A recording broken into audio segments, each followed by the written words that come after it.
Hi,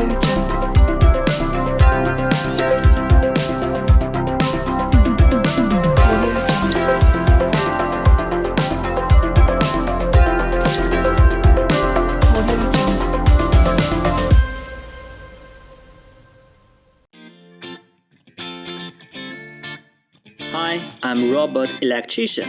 Today, I will introduce the closing button of CQB2LE 632U. Everyone knows this product. When the closing button pops up, the handle cannot be turned to the closed state. When the button is pressed, the switch can be closed. If the button is stuck inside, then the switch will not open even if the circuit is overloaded. This can cause damage to the appliance. So, how to make the closing button pop up?